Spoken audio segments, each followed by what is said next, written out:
heavy rain, flooding, thunderstorms, and strong winds. In South Louisiana, severe weather can strike at any time. This is the StormTracker Team 2020 Severe Weather Special.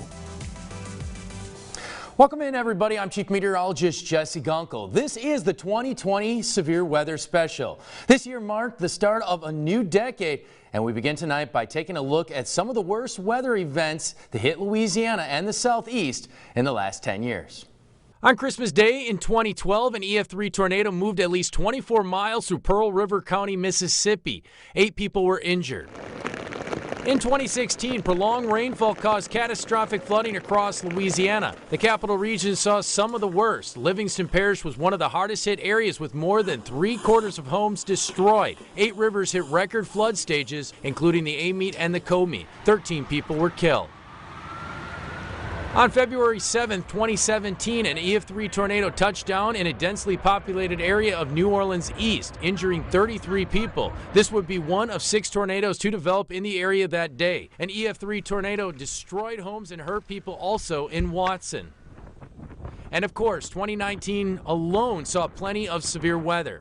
In April, an EF3 tornado killed 2 people in Ruston. It leveled homes and damaged several buildings at Louisiana Tech. In June, a tornado hit the Exxon plant in Sorrento, just southeast of Baton Rouge, injuring 5 people.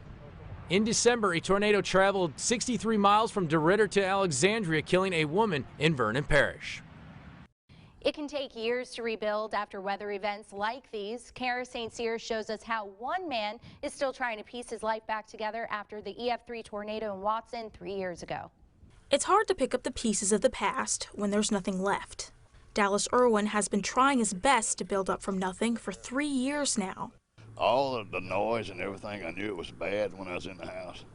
But when I walked out, it went by and I walked out the house, it looked like, man, it was way worse than I could imagine by the noise. A year ago today, Irwin would step outside of his home and see his land completely ruined by an EF3 tornado that had hit part of his street. I had mobile homes here that I had rented out. It just tore them up like crushing cornflakes. The mobile homes would eventually need a crew to remove them from the power lines across the street. I was really depressed right at first because, I was just getting up on my feet just a little bit and then boom, and I'm back down past where I was at. Now, 3 years later, almost nothing has changed for the better. His house caught fire after the tornado, and he hasn't been able to rebuild since. Instead, he and his girlfriend have been living here. They bought these 2 mobile homes and have been living in both. Despite the circumstances, Irwin is trying to make the best of what he's got. Just keep struggling forward. You gotta keep on keeping on. For now, Irwin is saving as much of his Social Security checks as he can and growing his own foods to save money. He says he'll keep on keeping on until he's built something from nothing. Irwin says he's been saving up for a new home and he hopes to buy it soon. As you just saw, tornadoes are some of the most destructive natural disasters on Earth. But modern forecasting prevents more damage and loss of life than ever before by giving enough advance warning for you to get out in time. And luckily, there's a team finding new ways every day to alert you and our community before weather turns nasty. I think the biggest thing at this point is just people paying attention. There's a million things going on in the world, and people have a million different interests. Ben Schott, meteorologist in charge from our local National Weather Service, or NWS, suggests always have a game plan that's easy to activate when severe weather strikes. Luckily for us, we've got a great team on our side that continues to work hard alerting the public. There's been a lot of advances in the science of meteorology, especially when it comes to forecasting the conditions for tornadoes and then actually issuing the warnings for them. Meteorology is not an exact science. However, it continues to improve by leaps and bounds every year. We're able now, 3 to 5 days in advance, pretty much say that there's going to be severe weather. The NWS has added new tools to improve our forecast models and therefore our prep time for incoming storms. GO satellites can now map lightning and can produce more frequent and higher resolution images, all of which make forecasts more accurate and more localized. The biggest thing is our computer models, and they're getting better and better. Weather balloons are now launched 6 to 8 hours in advance of a potential severe weather outbreak. It's the last look into the atmosphere before the storm arrives.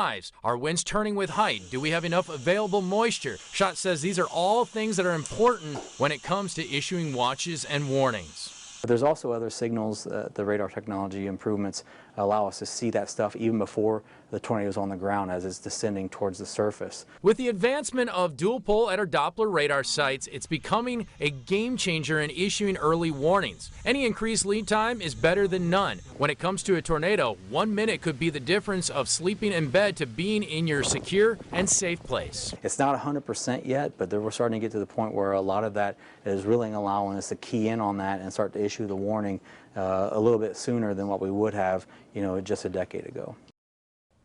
Researchers are currently working on a process that could alert you to a tornado 15 to 20 minutes in advance, which they say will save a lot of lives. You may be familiar with the term Tornado Alley. It's an area in the United States prone to a high number of tornadoes each year. And while there are no agreed upon borders, the consensus of what defines Tornado Alley consists of parts of Texas, Oklahoma, Kansas, Missouri, Nebraska, South Dakota, and Iowa. Then there's Dixie Alley, which includes Tennessee, Georgia, Alabama, Mississippi, Arkansas, and Louisiana. There are a lot of similarities between these two regions. For example, tornadoes can occur at any time, but they are more likely to occur in the spring months when warm and cold air masses collide. Something different between the two regions is how deadly the tornadoes are, even though most tornadoes occur in Tornado Alley. Dixie Alley experiences the most fatalities. I spoke with Benjamin Schott, the head meteorologist at our local National Weather Service office, to find out the reason. The difference is how well can you see what's coming towards you. As you hear in the south, there can be little hills, trees, things that you don't see as much as you get in the plains where you can see that tornado maybe 2-3 miles away. So there's some visibility restrictions that can cause some safety issues for us here, and that can make all the difference. On average, Louisiana experiences 37 tornadoes annually, but over the past decade, the number of tornadoes exceeded average. In 2019, Louisiana saw its highest number of tornadoes since 2009. You can see this sharp increase, but the reason for it may be one you haven't thought of. Schott explains why. The increase, I think, in the South, a lot of it has been just due to the population growth and also with social media, where those reports are filtering back to us at the Weather Service, and then we're able to either confirm or deny whether there was a tornado there. In the coming years, it is likely that the number of tornadoes here in Louisiana will increase, not necessarily due to environmental reasons, but due to the betterment of technology and, yes, social media. While social media has played a major role in helping meteorologists identify areas with storm damage, it is important to note that not all damage comes from tornadoes. Sometimes the damage comes from straight-line winds, which can be just as violent, if not more violent, than tornadoes. To find out what caused destruction following the storm, our National Weather Service sends meteorologists to survey these areas and categorize them. I spoke with Schott to find out more about the strength of tornadoes. There was a study back 15, 20 years ago from some folks looking at the structural damage and the wind speeds it took to do that damage, and it created the enhanced Fujita scale. The enhanced Fujita scale rates tornadoes based on estimated wind speeds and related damage. There are 6 classifications from EF0 through EF5, and on February 7, 2017, we saw 4 out of 6 of those categories. EF0, or gale tornadoes, have maximum wind gusts between 65 and 85 miles per hour. Around 10:50 a.m., an EF0 tornado traveled just shy of a mile between Elmwood and Old Jefferson. The tornado maximum wind speed was 80 miles per hour, and the result was minor roof and tree damage. EF1, or weak tornadoes, have maximum winds between 86 and 110 miles per hour. About an hour later, Donaldsonville saw an EF1 tornado with maximum winds at 105 miles per hour. Along its 6.11-mile track, the tornado caused downed power lines, minor structural damage, tree damage, and roof damage. EF2, or strong tornadoes, have maximum winds between 111 and 135 miles per hour. Between Killian, I-55, and Madisonville around 10 a.m., an EF2 tornado touched down with 125-mile-per-hour winds. Trees were snapped or uprooted, a barn was destroyed, and there was property damage. Aside from that, this tornado caused 3 injuries. EF3, or severe tornadoes, have maximum winds between 136 and 165 miles per hour. Finally, a devastating EF3 tornado struck New Orleans around 11 a.m. Winds reached 150 miles per hour and led to damaged homes and gas stations and destroyed and overturned cars. This tornado resulted in 33 injuries. EF4 and EF5 tornadoes are rare, and in the past decade, we have not seen any of these tornadoes. To learn about EF4s, we have to cross over to our Mississippi neighbors. EF4, or devastating tornadoes, have maximum winds between 166 and 200 miles per hour. On April 28, 2014, an EF4 tornado with max winds of 185 miles per hour moved between Renfro and Louisville, Mississippi. Along the 34.1-mile damage path, the tornado destroyed homes, apartments, farms, and even industrial buildings. 10 fatalities were reported, but the injury number is unknown. An EF5 tornado is extremely rare, and to find one, we have to venture into Tornado Alley. EF5, or incredible tornadoes, have maximum winds exceeding 200 miles per hour. On May 20, 2013 in Oklahoma, a catastrophic tornado with winds over 200 miles per hour traveled from Newcastle through Monroe and South Oklahoma City. Property was destroyed as seen in these photos, and damages exceeded $1 billion.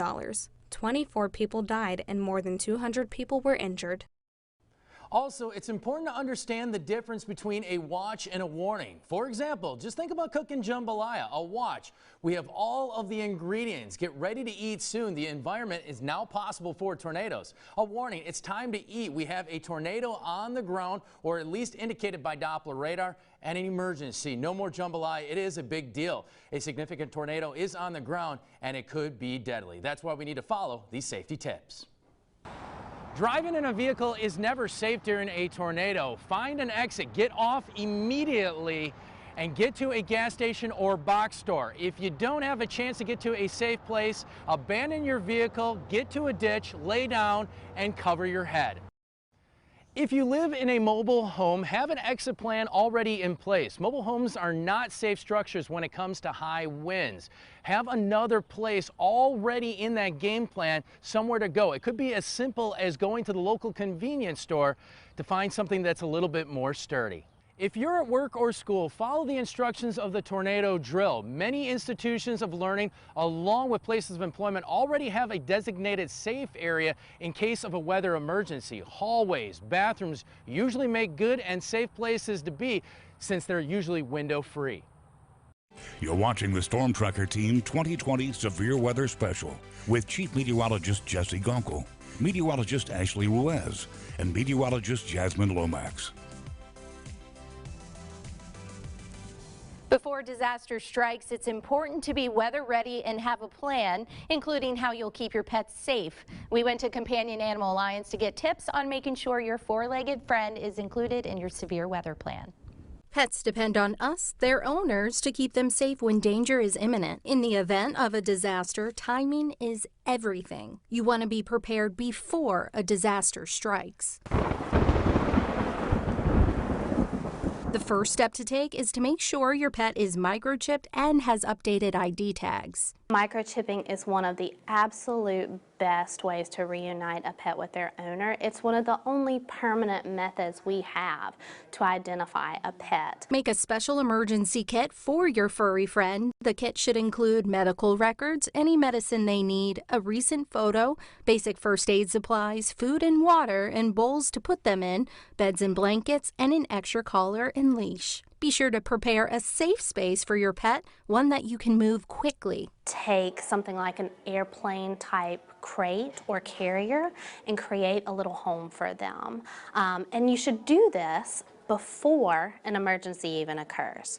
You should get them used to that space and make it a place that they go to when they're nervous. You may want to bring a few toys and a blanket to put inside the kennel for an extra level of comfort. If you have an anxious cat or dog, consider purchasing a calming vest or talk to your vet about medication. Pets often find comfort in their humans, so try to remain calm before, during, and after the storm. Pets feed off of our energy.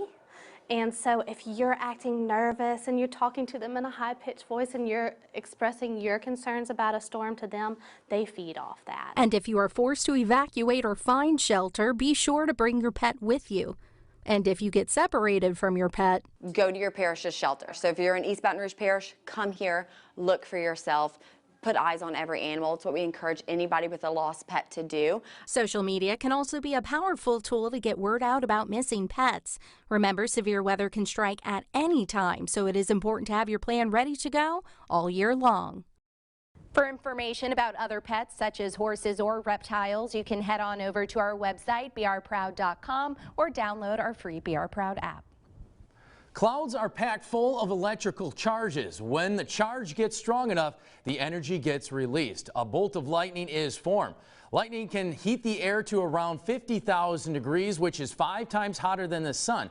Obviously, if you can hear thunder, you are close enough to get struck by lightning. That's why it's important to follow these safety tips. If you're outside and caught in a lightning storm, move indoors immediately. However, if you're stuck outside and nowhere near a safe shelter, avoid open fields, hills, and trees. If you're in a group, spread out and avoid water and metal objects. There's no safe space during a lightning storm. If you hear thunder, you're likely within striking distance of a storm, so your best bet is to head indoors. Remember, when thunder roars, go indoors. You're watching the StormTracker Team 2020 Severe Weather Special with Chief Meteorologist Jesse Gunkel, Meteorologist Ashley Ruiz, and Meteorologist Jasmine Lomax. Welcome back. Floods can affect anyone and are the most common and really the most costly natural disasters in the United States. Without flood insurance, it may be too expensive for the owners to repair or even rebuild. I talked to experts who say everyone is at risk, even if you're not in a flood-prone area. Flooding can hit almost anywhere, not just in places considered high risk. A lot of people will say, well, I don't need flood insurance because I'm not in a flood zone. Well, the fact is here in Baton Rouge in South Louisiana, we are all in a flood zone. That we may be in a less likely to flood zone or maybe a more likely to flood zone, but we are all in a flood zone. I mean, we live next to the Mississippi River, so we're all prone to flooding. In fact, in 2016, I think 25% of our flood claims were in areas that were considered not in flood zones. Just an inch of water can cost you more than $25,000 in damage. And State Farm agent Ken Kenley says flood insurance can be the difference between recovery and financial ruin. Flood insurance will cover your dwelling as well as your contents. And if you are in a preferred flood zone, you can buy a flood policy relatively inexpensively that will cover $250,000 for your dwelling and $100,000 for your contents. An average policy will cost you $325 a year. That's less than $2 per day. And luckily, there's no need to shop around. The National Flood Insurance Program, or NFIP, was created to minimize rates. There is a 30-day waiting period before, in most cases, before a flood policy becomes effective. So it's important to plan ahead. Talk to your agent and make sure you know what your policy covers. Some claims may be covered by your homeowner's insurance, but others may not. A falling tree on your car is covered under the comprehensive section of your auto policy. It's also smart to create an inventory of your belongings. Take pictures. Go through your house room by room. Put your receipts, your valuable papers in a safe place, in a deposit box, something like that, so that you'll have a record of your contents. Kenley also suggests preventative maintenance before a storm threatens. Perhaps you need to have your tree limbs trimmed up, maybe even taking some trees down. A lot of our bigger claims were because of tree damage that caused roof damage and then interior water damage. But the major damage that we saw were because of trees that would fall across houses. After the storm, assess the damage. Then, if needed, call your agent and file a claim. An adjuster will usually arrive within 48 hours. If necessary, make temporary repairs like placing a tarp on your roof to prevent further damage. Kenley also noted, beware of people knocking on your door. Watch out for scammers. Make sure contractors are licensed and insured. Insurance companies have a list of verified contractors and preferred body shops to help speed up the claims process. Also, flooding is the #1 weather-related killer in Louisiana. More than 26 deaths have occurred in Louisiana since 2010. All it takes is 12 inches of running water for a car to get swept away. It only takes 6 inches of water to sweep you off your feet. So that's why it's so important to follow these safety tips. Don't walk through floodwaters. All it takes is 6 inches of moving water to knock you off of your feet. If you are trapped, be sure to get to the highest possible point and call 911. Never walk into a room where water is covering any electrical outlets or cords are submerged. If you hear any buzzing, see any sparks, get out of the room immediately. The water could hold a current that could electrocute you. Never drive through flooded roadways and never drive around barricades. The water could be much deeper than it appears and hold hidden dangers such as sharp objects, electrical wires, or the road could be completely washed out. You're watching the StormTracker Team 2020 Severe Weather Special with Chief Meteorologist Jesse Gunkel, Meteorologist Ashley Ruiz, and Meteorologist Jasmine Lomax. Thank you all for joining us for the 2020 Severe Weather Special.